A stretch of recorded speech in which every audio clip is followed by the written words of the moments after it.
Bismillah. Bismillah, alhamdulillah, wa salatu wa salam ala rasulillah wa ala alihi wa sahbihi wa sallam.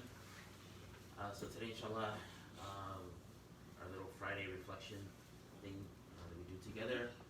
I want to talk a little bit about a paradox that I think, kind of matches up with Ramadan and our situation being in the house, in isolation as well. So previously, you guys have probably heard me talk about Archer's paradox and Believer's paradox in years before. So like Archer's paradox is that like if you shoot an arrow, in order for it to go straight, it actually wobbles. So if you slow down an arrow as it's flying through the sky, it's actually wobbling like this. And it has to do that in order for it to go straight. So they call it the Archer's paradox. And I use an example of the Believer's paradox that in order for us to be free, we have to be a slave. Right? So in order for us to be free from desires, free from ego, free from people, people's perceptions of us and us worrying about that, we need to be slaves of Allah. Right? And if you're a slave of Allah, you can be free from all those other things. But today I want to talk a little bit about the paradox of addition by subtraction. Addition by subtraction. Okay? And again, thinking about addition by subtraction, the paradox of addition by subtraction, within our context of during Ramadan and during this shutdown, which is extended before Ramadan and looks like, probably after Ramadan as well. So in terms of Ramadan itself, the obvious subtractions is the fasting, right? So we see ourselves not eating, not drinking, not being intimate, not getting involved in frivolous things or frivolous conversations and stuff like that, right? So it looks as though there's a lot of subtraction happening in our life. And they are, literally, things are being subtracted. But because of that subtraction, there are some additions that happen. So as Allah mentions, that the reason for the fasting is to attain taqwa, right? This God consciousness and or the protection. Like taqwa, the root of it is talking about protection, protection from bad deeds, protection from the hellfire, protecting ourselves from things that are wrong.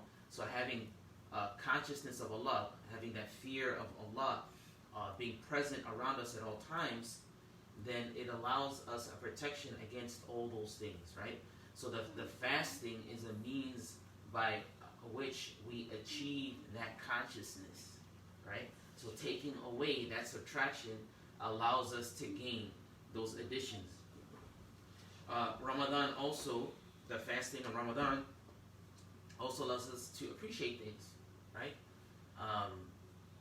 Through the hunger, we appreciate when we're not hungry, right? We appreciate that we have food, especially those of us who are in food secure, housing secure situations.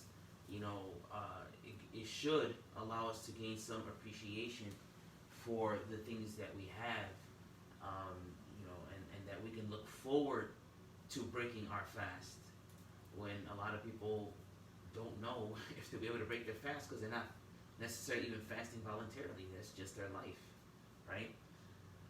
We gain self-discipline and self-control, right? Because a lot of things that we still desire during this time of Ramadan, this time of subtraction, but we gain that self-control and actually make us realize that we can go above and beyond what we're normally comfortable with. So we can stretch ourselves in so many different ways, right? I mean, just, my daughter, one of the days, fasted the whole day.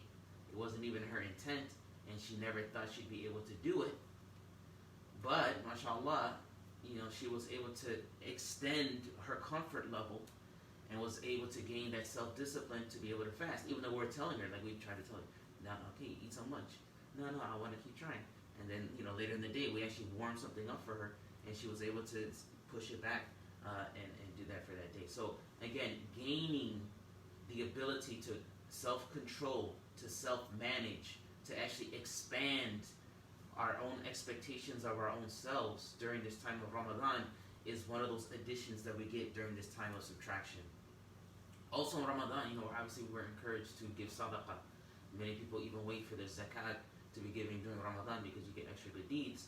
But just generally, sadaqah during Ramadan, we know everything is multiplied during Ramadan. So this idea of giving up money in charity, right? That's a subtraction. Again, in your bank account, it looks like a subtraction.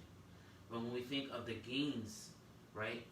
When we know we're helping other people, there's just that pleasure of the help. That giving actually brings us pleasure, though we're losing stuff, right? The gaining of the blessings of the hereafter, right?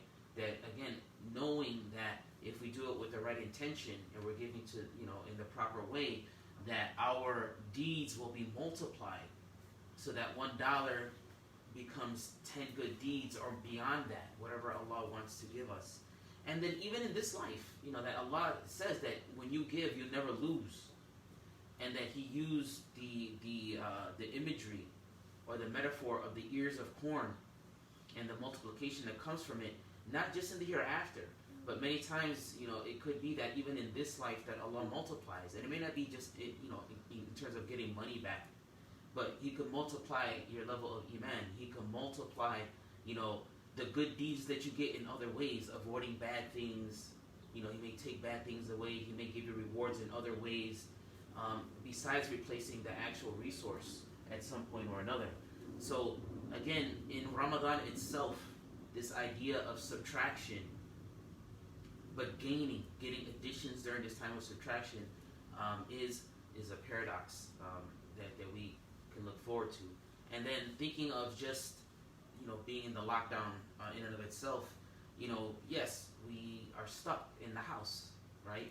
And yeah, it's voluntary. It's not by force. It's not like the way China was, that they have, they had their police locking people up in their houses and stuff like that. But even though it's voluntary, we're doing that, for the sake of the community, to, in the best interests of the society. But this subtraction of not having that freedom to go out, it gives us the addition of perspective, right?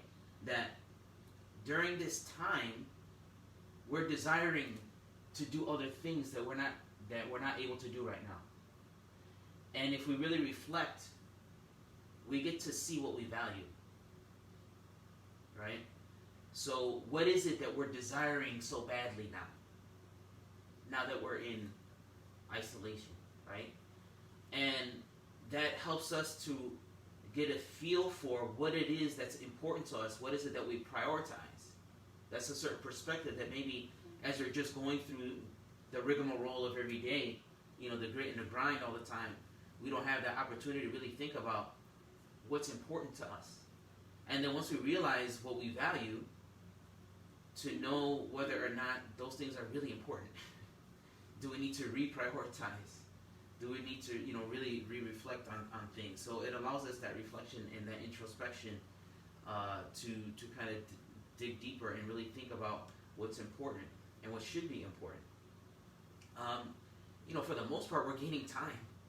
When we're busy and out doing stuff, commuting to work, you're losing just those bad time going back and forth to stuff, and being out and just being busy with things, right? So we gain time. It allows us to increase in our productivity if we utilize it properly. Again, and it gains the time for us to really think that we normally wouldn't, because we're so just busy with stuff. So this isolation, this subtraction, is giving us the addition of time. And again, appreciation too, but a different appreciation than Ramadan is just the appreciation for going to the masjid and seeing other Muslims, going to visit family, seeing the ones that we care about, giving hugs, the importance of touch, right? Like, you don't realize how powerful a touch is until you can't do it anymore. So giving a hug or a kiss on the cheek or something like that to grandparents and to cousins and aunts and uncles and stuff like that, those that we're supposed to do that with, there's an appreciation for that you don't have until you don't have that privilege anymore. The appreciation for choice, right? The fact that we would like to go to different restaurants, for example, and we just can't. Some of them have closed down. Some of them don't do the carry out, so they're temporarily closed down. So the idea of choice, like that's an honor and a privilege that we usually have, of things to do, ways to have fun. We just can't right now, right? So just again gaining that appreciation. Hopefully that when things open back up, to appreciate those things, and the world itself, like just going outside, going to the park, taking a walk. We can do some of those things, but some of the things we can't. And realizing now that the earth itself is cleaning itself. There's pictures of places in the world that, mountain ranges in India, for example, that they couldn't even see because the pollution was so bad that now, for first time in a generation, that they're able to see the tops of these mountains, these mountain ranges and stuff like that. It's amazing. So the earth itself is cleaning itself, by Allah's permission. So hopefully we'll gain an appreciation for that, and it'll change our behavior moving forward. Gaining family time, like by force, right? Again, we're so busy that sometimes we don't have time to be around family, and Allah is making us, God is making us make the family central in our lives again. And what does that look like? And how do we build our relationships with each other? Either start to build a relationship, or to re-establish relationships, or to improve on relationships, right? Having this opportunity to do that. And then, the benefit of having Ramadan during a lockdown is that relationship with Allah is a lot more personal. So I know, Allah, we love Ramadan because of the communal aspect of it. But now we get to benefit from our Ramadan with the personal aspect with Allah. So, doing those tahajjud prayers in more isolation. Like it's not a communal event anymore. Now it's a real personal one-on-one connection with Allah, or a connection with your family with Allah.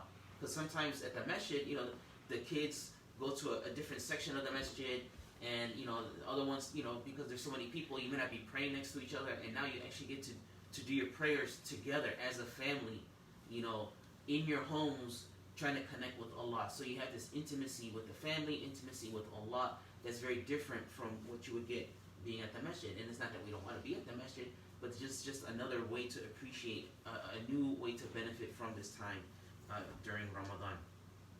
And being able to break our fast together. Again, sometimes at the masjid, you break your fast together, and people are over here, over there, and now we're actually breaking our fast together, talking to each other, worshiping together, doing all these experiences together. So, just to kind of to bring it back full circle, is this again having this proper perspective that when we think about addition and subtraction, and the reason why I said addition and subtraction and not good and bad is because it's all about perspective, right? Things, how do we judge things as good and how do we judge things as bad, really should be based on the hereafter. So this subtraction that we have right now, if it's good for our hereafter, then we can say that it's good, even though on a normal basis we would judge it as being a bad thing for us, or a negative, right? But again, if we have the right perspective, we can really truly find the benefit in every situation that we're in. If we have the right perspective, we can find the benefit in every situation that we're in, because now we're going into those situations with the right perspective, responding to the challenges and the difficulties and the trials in a way that's positive, and then being able to earn good in this life and the hereafter because of the way that we're responding to those things. And then, in the end, if we truly believe that God is in control, and that God is all wise, and God is all powerful and all knowing, then we should know that us being selected for this time and this situation, and doing Ramadan in this unique place, right, in time, then know that this is what's best for us. This is, and we are the right people for it. Otherwise, Allah would not have put us in this situation. Right? He doesn't test us beyond what we can bear, so He knows that we can handle it because He gave it to us. And because we trust in God and His judgment, we know that this is what's good if we respond appropriately. So, we ask Allah to give us that right perspective so that we can benefit, we can increase, we can get those additions out of these subtractions, and inshallah we'll be able to do what's best, for us in this life, in the hereafter. And when we make that dua, where we ask Allah for what's best in this life and what's best in the hereafter, and that He saves us from the fire, that we trust that whatever Allah gives us is what's best. Not what we want and what we think we want is what's best, but whatever Allah gives us is what's best.